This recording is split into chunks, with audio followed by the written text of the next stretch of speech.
the presentation about network within the movement. To deliver this presentation, I take this occasion to kindly invite the representative of the IFRC, Director of the Governance, Frank Maurer. Frank, what is your surname? Mohawar. Yes, it's good. To the floor.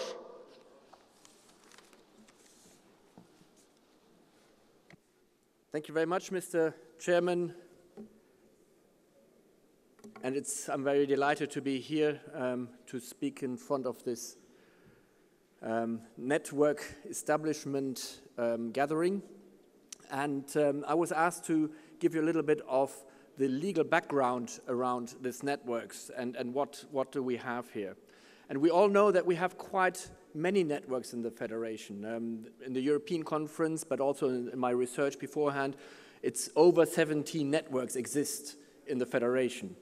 Some are quite wide in terms of geographical scope. Some are sub-regional networks, some go across continents, some of them are very specific on topics, on migration or on HIV/AIDS or whatever. So we have quite a lot of networks existing in the Federation.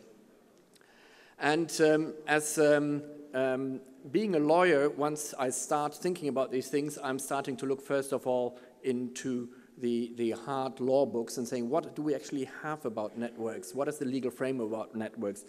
And to my surprise, I have to confess that I didn't see anything in our Constitution of the Federation, nor in the statutes of the movement about networks. So despite the fact that we have all these networks, we have not any regulations around networks. So this is actually quite good news for you, because you can create networks as they deem fit and as they are there. What I did find, and I think, bear with me, let's go a little bit back to square one and unpack this whole thing about networks and how we are networking and how we are working together. You all know this very well. This is the governance structure of the Federation. And as our Secretary General this morning in his speech said, the Federation is the network platform per se. So this is where national societies come together with a certain objective and to pursue this objective, and they have created an organization that's the International Federation. So we have here the General Assembly with the 191 national societies coming together every 2 years in its General Assembly and give to an organization they have created. It is the IFRC, the International Federation of Red Cross, Red Crescent Societies. They have created this organization, which on their behalf is doing some certain things, such as representing internationally, coordinating international relief, and also capacity building and establishing of new national societies. So this is where the network, and we always have this confusion about what is the Federation. And we are trying to explain this a little bit. The Federation is the legal entity, which we can see here with its bodies. And then there is the network of the 189 societies. And they cooperate together in the Federation, but they also continue to network outside of this Federation. You all have contacts permanently with other national societies on a regular basis, and that is also networking what you do there. And specifically, when we come to a General Assembly, there's lots of networking going on in terms of deciding and discussing, the strategic directions of the Federation, which are discussed in this area. And similar is also having the ICRC here. We have a similar structure also for the movement, where we don't have an organizational structure, but we have the Council of Delegates where we come together and to adopt then certain directions and decisions and resolutions about policies where we as a movement want to go forward. Okay, am I too loud or not loud enough? So this is the structure of one network which we have really well codified in the Constitution of the Federation, and we have, as I said, also within the movement, we have the codification of the network of the movement, the ICRC, the Federation, and the national societies. We have also some other areas which we also get quite thrown in, and that's quite interesting to see this. There's this motion of reference centers. And what is the difference between a network and a reference center? Because we have also quite a large amount of money, large amount of reference centers within the Federation. And one of the key elements is that reference centers are much more operational centers of expertise. So either a national society has developed a certain expertise, or a group of national societies are putting this together. And these reference centers are usually have a very strong link with the Federation Secretariat, so they're part of management usually, and they have a delegated authority by the Federation to gather expertise and share this expertise also with other national societies. We have one of our big flagship reference centers, without doing any harm to other centers, is our Climate Change Center in The Hague, which is co-owned by the Dutch Red Cross and the Federation. We have a reference center on first aid in France. We have a reference center on volunteering in Paris. We have reference centers also in the Americas in various areas, but these are all with an agreement between the Federation and this, the National Society or a group of National Societies established, and they have an accountability line in terms of what they're doing in substance with the Secretariat, and also they are usually allowed to use the emblem, the logo of the Federation, the cross and the crescent, but this is all regulated in a memorandum of understanding or in whatever other contractual relationship between the Federation and the national societies. And then we have networks.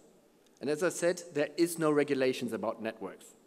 What we do have are some guidelines which were developed by the Secretariat some years ago, which give you some ideas about if you want to start a network and what you need to do about networking and what the lines are for networks. So it very clearly says have a common objective. What is your common objective of your network? What do you want to achieve?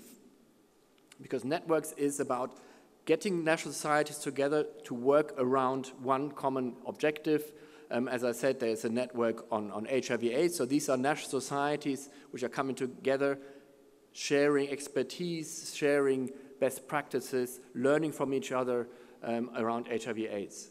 We have also then these regional networks or sub-regional networks where national societies are coming together and to either decide about how they better cooperate within the regional structures, within the framework of the Federation. So for instance, in Africa, we have the regional, the Africa region with a regional office, and then we have various sub-regional networks, and they also, when it comes to the governance elections, they have some certain consultations so that each of the 4 or 5 regions of Africa are represented in the governance level of the Federation. So there are also these sub-regional areas, and then sometimes they also decide in terms of learning from each other, cooperating with each other, but always within this framework of the Federation.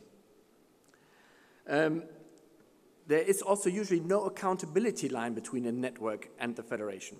So there is not like as I said before, at the reference center where there's clearly accountability lines and a memorandum of understanding. Usually networks do not have this because this is just a simple get-together of national societies and working towards this common goal. They have terms of reference. That is part of the guidelines, to have some terms of reference so that you know why you're coming together and that you use your resources you are submitting there and that they are used in a good manner.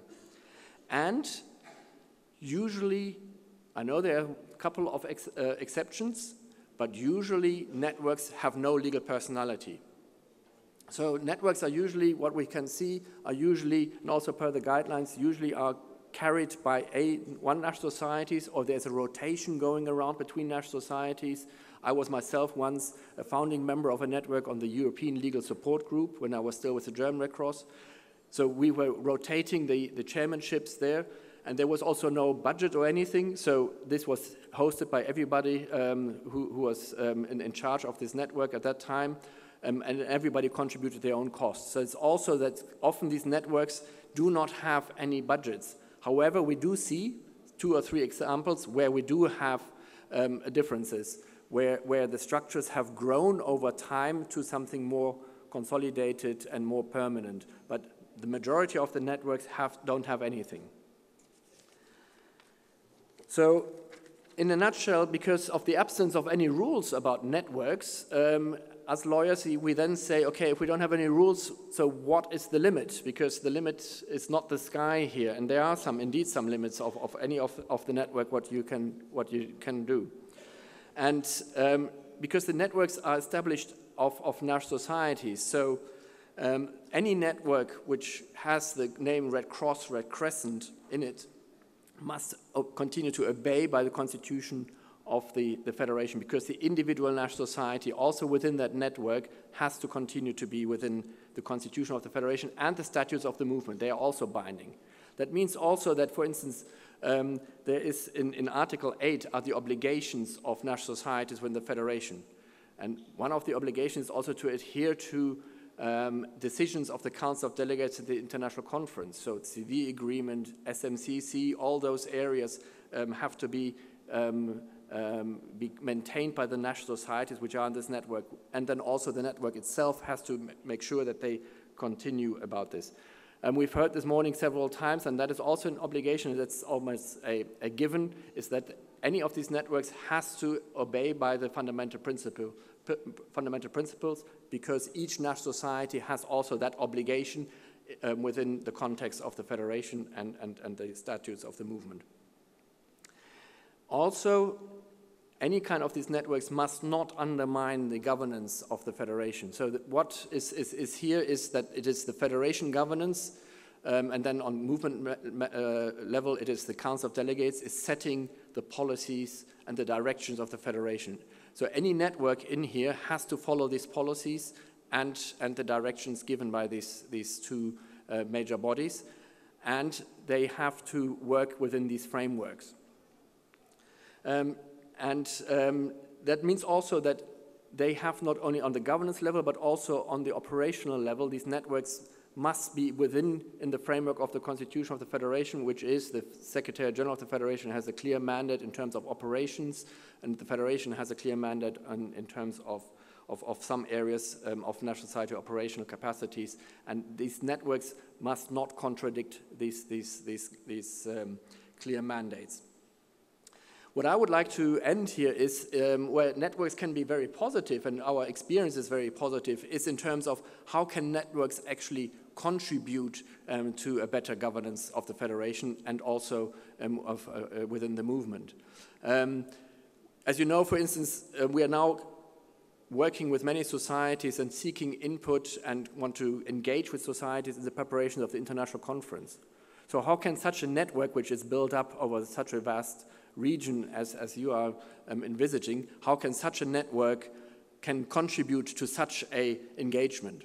So how can you help governance to be better and better in sync with national societies? One of the outcomes of a governance review was that the federation governance has sometimes difficulties to really reach out to national societies. So what can the role be of any kind of network to actually bridge that gap?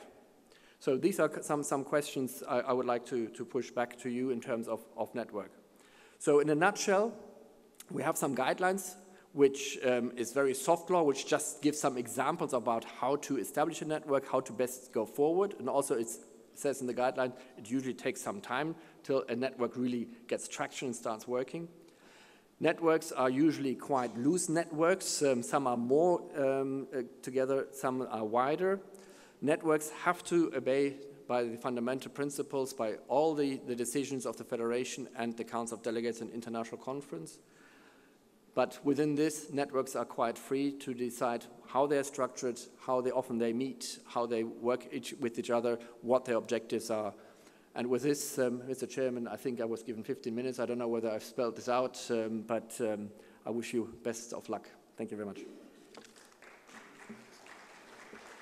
Frank, it is not fully relevant, but by using this huge gathering and occasion, maybe you can give us a very short brief regarding the international conference will be held this year in Geneva. Sure. This year's international conference, which will take place at the end of this year in December, beginning December, will have actually 3 main work streams. And you have all received a concept note. You have given input, individual, not as network. You have given individual feedback. But we also received sometimes input from some of the networks, of the various networks, specifically on specific areas such as migration. So there's a European network around migration, PERCO. They have given very strong input as network to the international conference. So the 3 main work streams is, one is for sure, it's the mother of the international conference is IHL. It is about the challenges of IHL we are currently facing. It is about, we now call this about shifting vulnerabilities. So these are the areas of climate change. These are the areas of access to basic services, specifically for migrants, for people in urban settings. And the third one is the area around trust in humanitarianism. And that is an area where we are currently also developing this further, where we are talking about what do we as Red Cross, Red Crescent movement need to do to maintain and get the trust, and what are we asking from governments. And we would like to use this really from the bottom-up approach. And for me, to visualize this is, I would like to discuss at the conference the relationship between the volunteer and the person we are delivering some assistance. So what does it take to have there this trust level, that these people are coming to the Red Cross or Red Crescent to ask for assistance, or opening up to us to come to them? And what does it take to keep this trust, or what might this trust destroy? So there we have the questions about fraud and corruption, of harassments, etc., which we have to present. What do we do against this? How do we keep these things together? But then we also have to have the discussion with governments. What does it take for you, government, to maintain this trust, to nourish this trust, but also sometimes how government policies can destroy this trust? And this is the dialogue we would like to have at the international conference. And all these 3 work streams are still in a very early stage, and we would like now to engage with membership to further boil them down and to be more specific when we come to international conference. So that is the process between now and the end of this year when we come then to the international conference. And we will reach out to you. We have already done webinars, but we will also reach out to you, making use of network platforms and to bring them closer to you and to engage with you in these areas. Thank you very much. Thank you, Mr. Frank. We appreciate your comprehensive presentation. Now,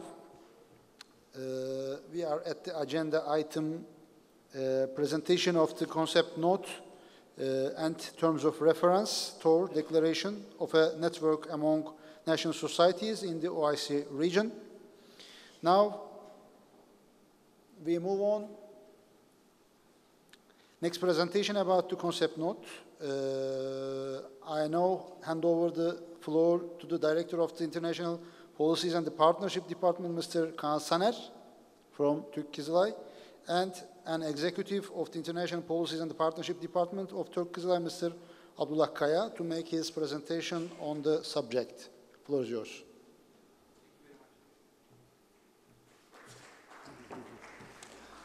Thank you very much, Mr. Chair, distinguished participants.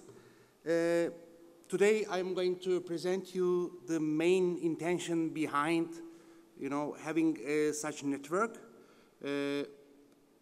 Basically about how this idea is originated, what is the basis of this idea. As you heard from the presentation that was made by the director of the CESRIC,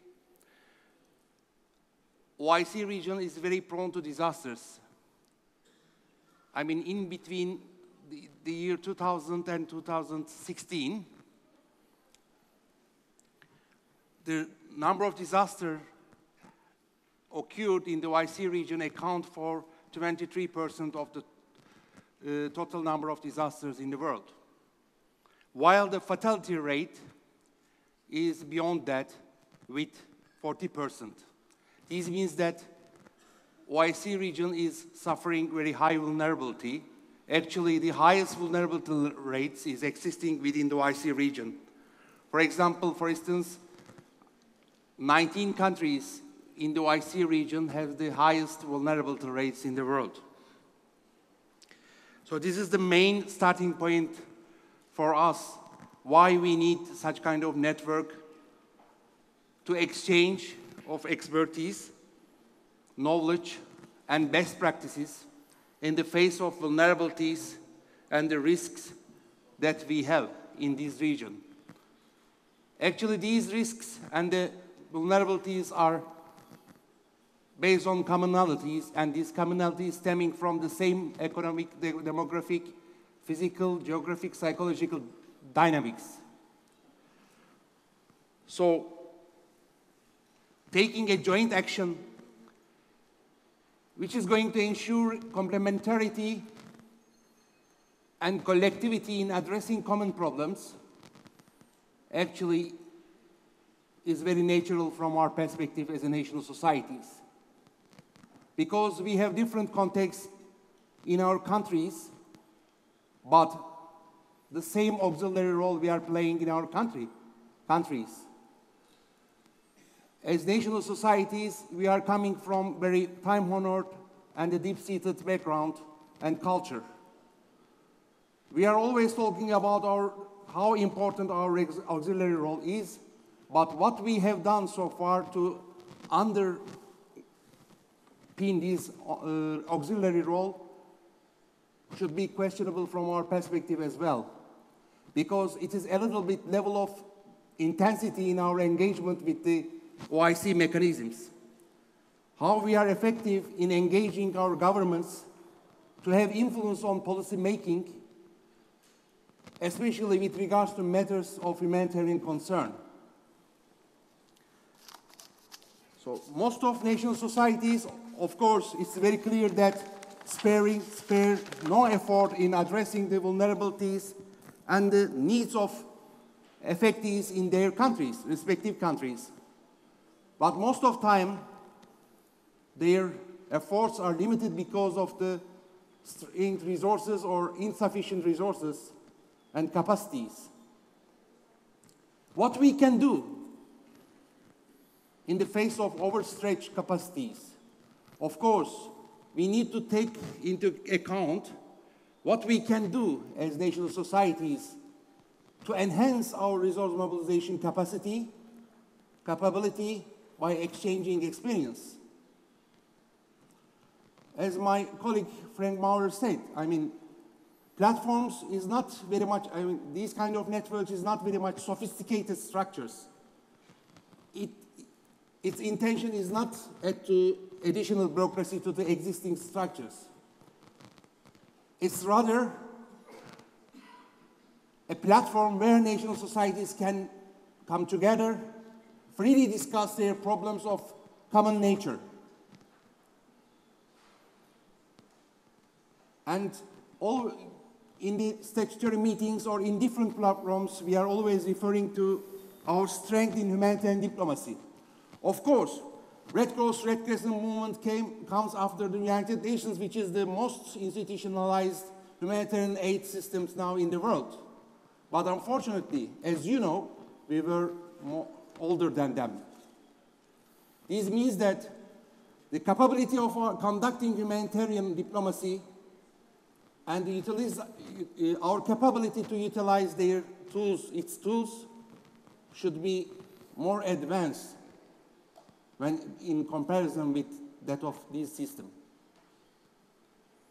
Is it like? I think we need to discuss. So basically, the networks are established to discuss, to have further discussions on these kind of things, exchange of ideas. I think it's not necessary to have joint action based on standardized systems or sophisticated systems. The very idea behind the networks, first of all, is consultation. consultation to enrich perspectives, consultation to develop our looking in the world, consultation about how we are perceived in our stakeholders. Sometimes we are assuming that we are very strong, I mean, in all aspects, but is it that your stakeholders think about you as national societies? Most of them are, I mean, most of national societies today are in competitive environment, and life is not easier today than it was before, because there are a lot of actors in humanitarian landscape and competing with each other for the same resources, for the same positions. Most of the governments start contracting some of the public services to the NGOs working in their respective countries. Are we among them? We should question. Or how can we, reinforce our position to be foreseen or to be perceived as a very influential humanitarian actor in our countries? I think we should engage our governments, engage OIC systems to be more central in policy making in humanitarian affairs. Of course, it is very mandate of the IFRC, but it's not preventing us to be complementarity to this function as national societies. Together we are stronger, I think. But the problem is that the level of the strength we are reflecting in the in decision makings. So this is the starting points that we start our journey. I think this will today the steps that we are going to take is going to display our determination and our positioning towards achieving our common goals in this challenging world. Let me introduce my colleague, Mr. Abdullah, and he's going to introduce you draft terms of reference, which is very initial step towards having a network. It will be basis for the network. It's going to explain functions, structures, which are suggested in these terms of reference for the network. Please, we are going to collect your feedback after this introduction during the workshops. So what we are expecting you, please, to be involved in the process and add your valuable opinions, your perspective to enrich this document, which will guide us. It is basically based on the Federation guidelines, but it is valuable inputs from you to have more functional, sustainable, effective, and a visionary network. Thank you very much. Please.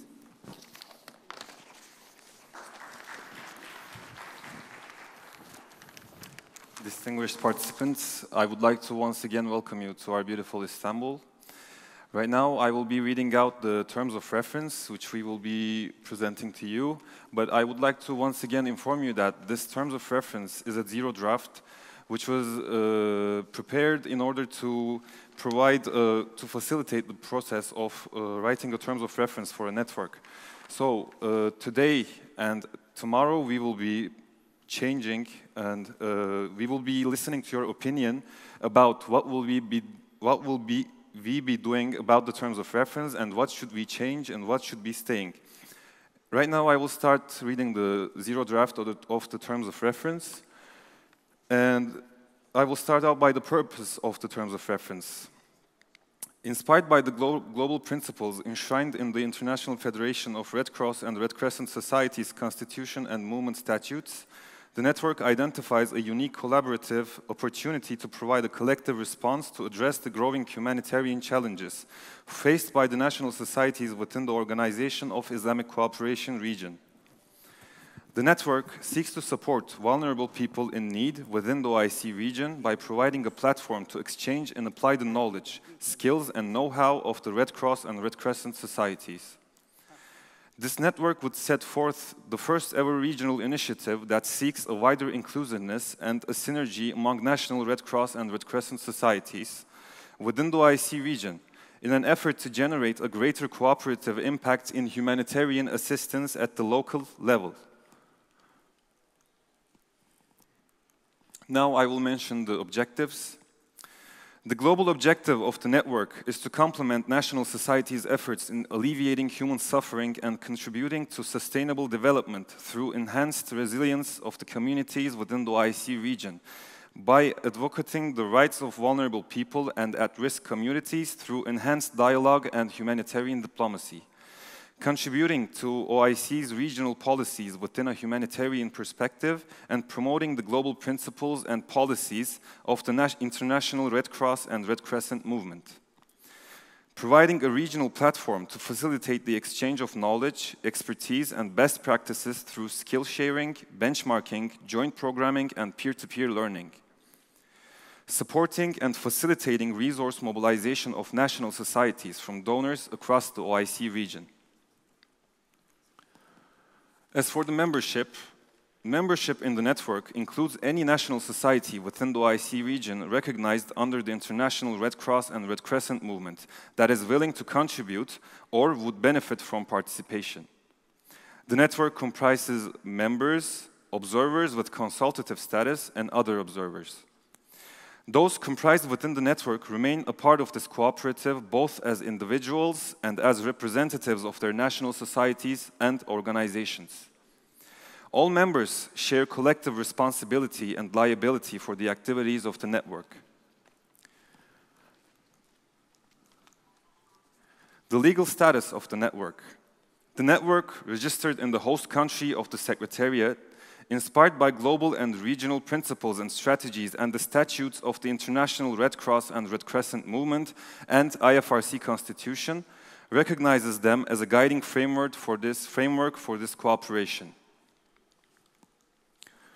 The body of the network is projected to consist of General Assembly, Technical Support Group, and a Secretariat. These bodies will have the following roles. The General Secretariat is composed of full membership, will serve as a supreme decision-making body, identify the general strategies and priorities of the network. General Assembly is projected to meet every calendar year. Secretariat will function as the standing executive structure, provide engagement with membership and stakeholders, and ensure that strategies are effectively implemented. Secretariat will be responsible to the General Assembly. The Technical Support Group, composed of experts with different backgrounds appointed and led by the Secretariat, assist the Secretariat in the implementation of strategies endorsed by the General Assembly. Technical Support Group's functions will be facilitated by the Secretariat. Group will predominantly work remotely and meet in person when deemed necessary. I would like to thank you all for your attention.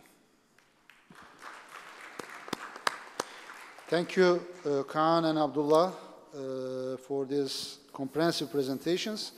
And I think our facilitators will present the relevant parts of that terms of reference during our workshop, and they will collect the feedbacks and the comments during the workshops as well.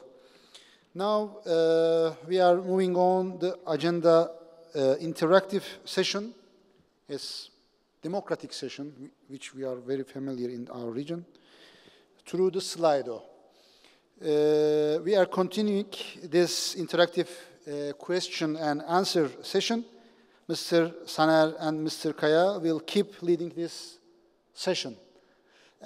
Before starting this session, please make sure your mobiles or tablets connected to the internet and you are able to open a browser. So we will use the browser during this interactive session.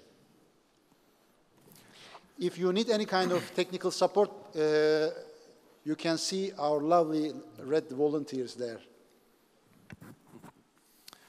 So hello again, everyone. we will be presenting also interactive poll. And here, the Slido is a poll website, poll app, which lets us have different opinions at the same time. You will be providing answers to us anonymously, and we will be just seeing the percentages of the answers we have received. We will have 3 questions with multiple choices and one open text question. What will I ask from my volunteer friends is to help our participants if there is any problem in entering the website or entering to the poll. First, how we will enter the website? Yes. After you enter the website... How we will enter? Excuse me. You will be writing slido.com to your browser or your mobile app. www.slido.com. Yes. Okay. You will be writing www.slido.com to the website section of your browser. And then, after you enter the website, you will see a hashtag. And there you will have to enter 6535, which is the hashtag of our presentation of our poll.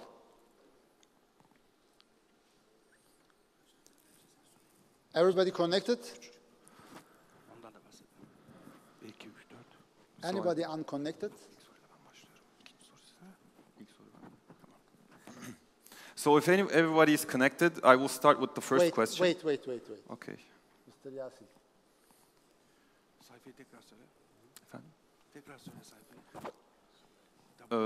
www.slido.com, and then we will be entering hashtag 6535. If we have any problems, you can tell our volunteer friends, and they will be helping you to enter this website.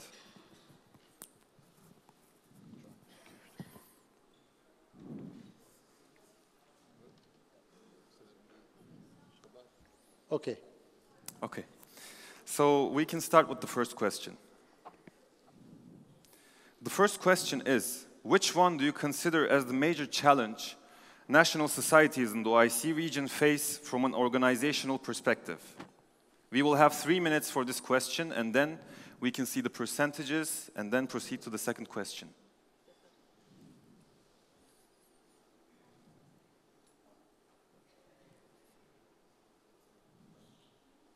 Oh, I'm sorry, I forgot to read out the answers, which are insufficient organizational capacity, integrity problems, inability to fulfill the requirements of auxiliary role, difficulties in internal-external communication, and accountability problems.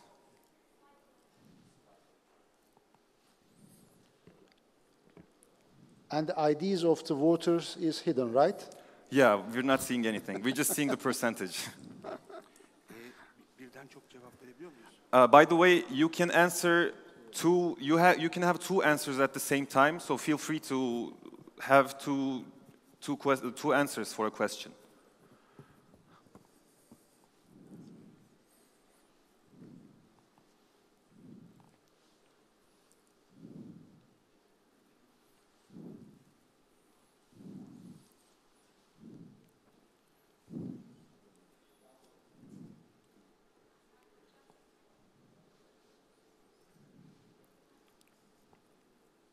Rating is up. Now we 50. Yep. So now, as we can see at the right up corner, we have 55 participants voting for the question. And now, in 30 seconds, I will be proceeding to the second question.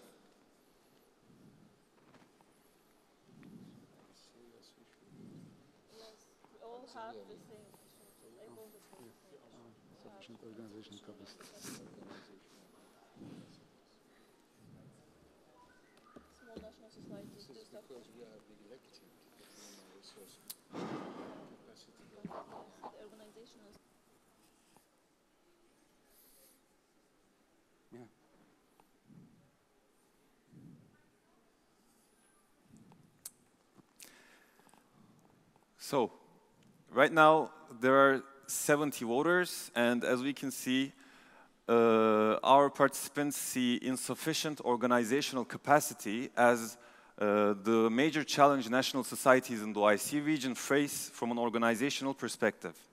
As for the second question, Mr. Khan will be asking the question.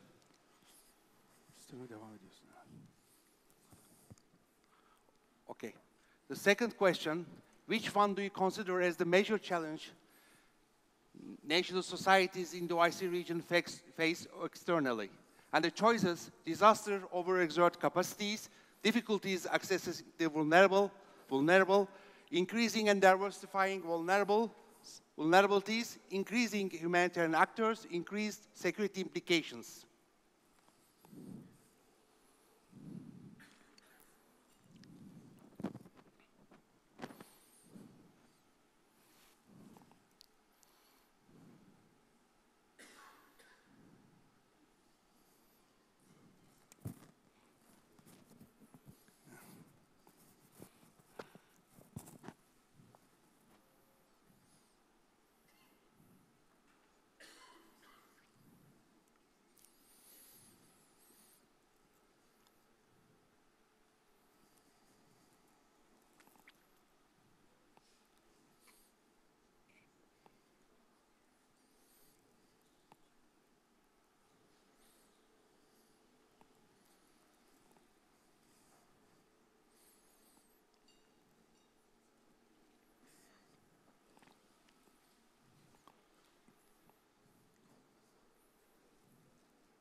Okay. I think we reach 72 waters, and the first three answers seems to be dominating challenge in our external environment. This means disaster overexerting capacities, difficulties in accessing the vulnerable, increasing and diversifying vulnerabilities, seems to be major challenge in our humanitarian life. Thank you very much. So I will be proceeding to the third question, which is, which one do you find the most beneficial in external stakeholder activities? In which of the following you consider as the most beneficial external support? Please read the answers, please, because the interpreter will translate. For the answers: external technical support, external funding, external advocacy support, information sharing, and humanitarian diplomacy support. By the way, I would like to apologize for a technical problem. The question will be, in which of the following you consider as the most beneficial external support? Rephrase it.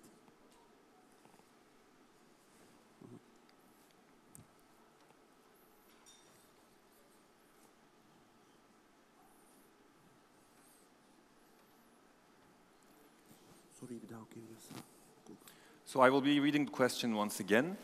In which of the following you consider as the most beneficial external support?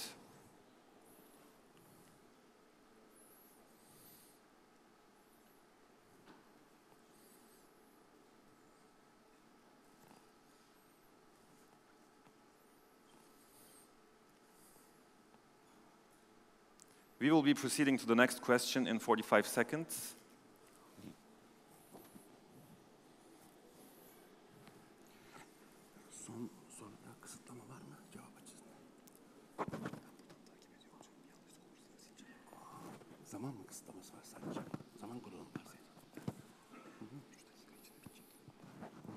So, 76 voters and 68% of them says that external funding is the most beneficial external support for the national societies.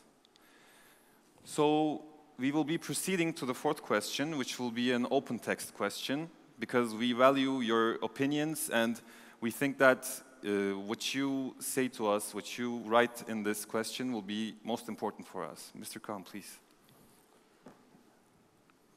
As my colleague said, we don't want to confine you to the certain questions as well, so certain choices, so that we put one open-ended question, and this question is, what are your expectations from the OIC network that we are thinking of having, thinking to establish? So please, I mean, you are very free to bring your answer. Only limitation is time. We have 3 minutes to write it down.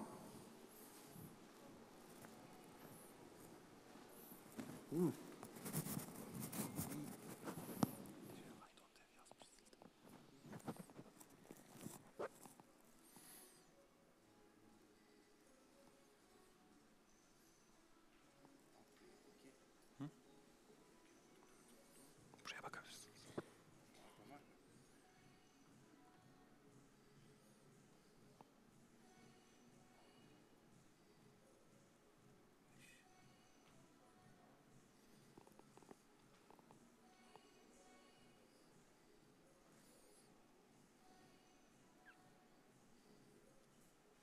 Bunu ne yapacağız? Çıkaralım mı? Çıkarma çok ayıp. Ama ya biri trolledi. Ya bir trollse.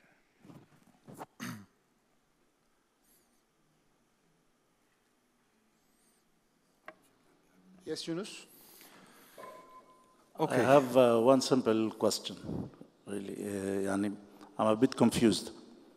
Is our personal interventions, interaction will be through this machine, or there is personal interventions? No, this is Because it's just a getting baseline confusing. survey. In advance, we will add our contribution during I think the it workshop. is a misleading survey. but- Yeah. So in 40 seconds, I will be proceeding to the presentation of the answers. Arapça bilen kişi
I think there is going to be a support for the national societies.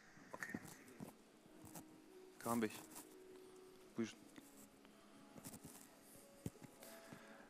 So right now I will be presenting you the answers.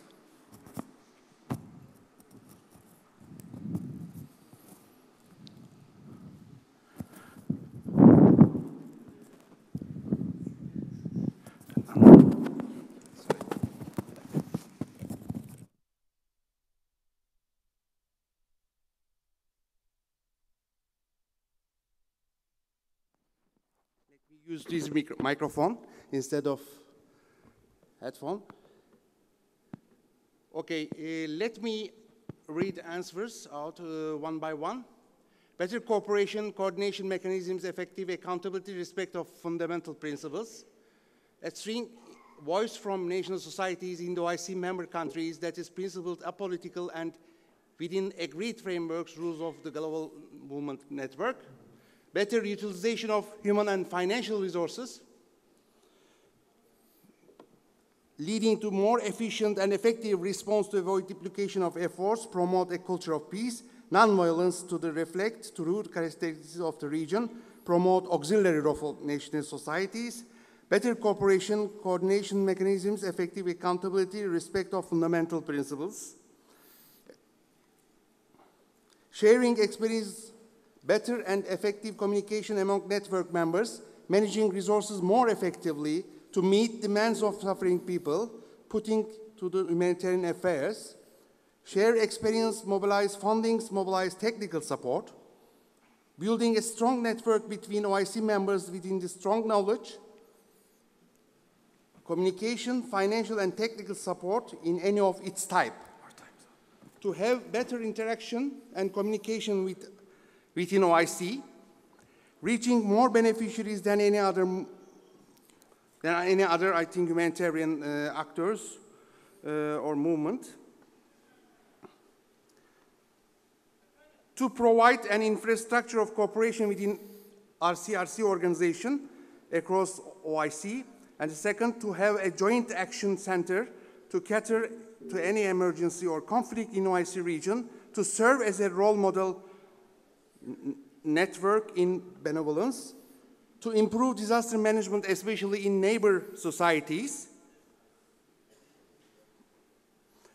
It is French, okay. Please continue with this. So I think I would like to apologize as we won't be able to read all the answers because we have a time limit, and I think we reached our time limit. But for the last answer, it was a French one. Le réseau rouge doit définir un objectif inclusif des sociétés nationales de OIC pour permettre une intervention qui apporte un sourire aux bénéficiaires.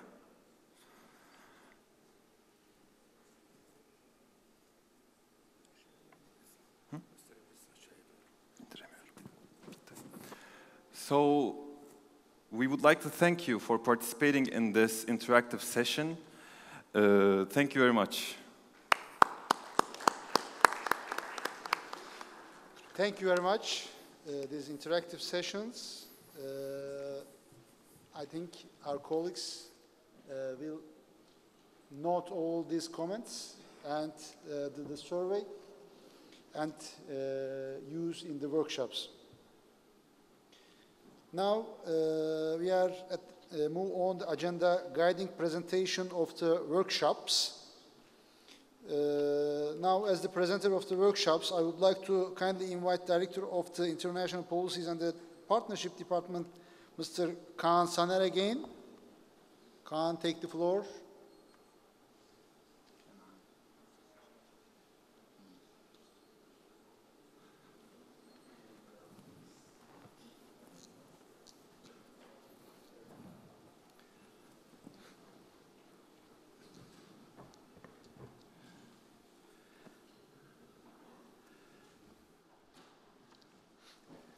Can you open the presentation? Okay.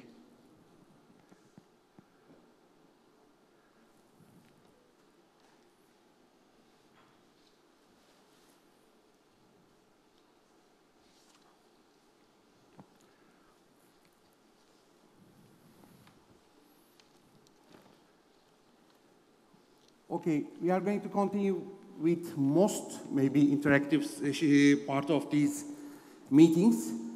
Now, we are going to split into 5 working groups. Each working group will have its own facilitators, and there will be 3 facilitators in each room, and all translation in French, Arabic, Turkish will be available in these rooms, and also in one workshop, Russian language translation is available as well. And we are going to have 65 minutes for each workshop to be conducted. And you will have opportunity to freely express your opinions. There will be 3 sections in these workshops. The first one is going to be your own question for your workshop. And please go to the questions. Next slide, please. Okay, these are the questions that you are going to think about during your workshops. In each workshop has its own question. The question is, what is the role of national societies in advocacy and contributing to humanitarian policy making for the protection of the rights of the vulnerable in OIC region? And the second question, what are the modalities and means of cooperation through a network among national societies? Third question, what are the options for the structure of the possible network among national societies in the OIC region? And the fourth one, what are the needs, constraints, and solutions in the resource mobilization of national societies in the OIC region? And the last one, what will be the framework governing relations among the possible network of national societies, the movement components, and the OIC mechanisms? So it is very important to describe these aspects, as my colleague Frank said. And these are not only things that we are going to address during these workshops. There will be 2 other sections. The second section is about draft terms of reference. We are expecting your valuable inputs to terms of reference, draft terms of reference. Yes. As my colleague said, it is 0 draft terms of reference, and it needs to be improved with your ideas during these workshops. And the last section, we are going to put the draft declaration on the screen. It's a basic declaration. It's basically, it is explaining the establishment of network. We are going to start today a very, I hope so, very enjoyable workshops that enable us enable us to have constructive discussions around these ideas. Thank you very much. Thank you, Mr. Stanner. We are closing these sessions with a 15-minute break. We will resume to the working groups as you registered at the registration desk upon arrival. So, welcome. Excuse me, before Alper Bey? Dr. Karim, before leaving the room, can I ask a question or comment? Yes, please. Yeah, I mean, there is a technical, let's say, comments on the network, which is called the network of the Red Cross, Red Crescent National Society in the OIC region. So in OIC, there is no region because we have the OIC countries, which starts from Brunei in Asia and goes to Latin America, and we have some even countries which are the member of the OIC. So specifically, neither the federation, let's say, regional or even the continental region, we don't have any OIC region. So we have to correct the one, which is OIC region, and in reality, there is no OIC region. Actually, yes, you are right. There is no geographical region. It's a kind of fora or countries, OIC member state countries, also creating a region, but not the neighboring or connected region like a continent. Yes, you are right. We can find exact and the right term for region. Thank you very much. Yunus? This is why I made my first comment. I think there are certain things that need some kind of consensus, discussion in a plenary before you go into working groups. One of them is the region issue, because even OIC calls themselves countries and not region. And there are many other issues, I think, that will be of controversial. We will have chance after working groups in the plenary sessions. It is open to any kind of comment or corrections or review or revise. So you can take your notes. If you want, you can deliver during the workshop or in the plenary as well. We will have more time for discussing all these issues. Thank you.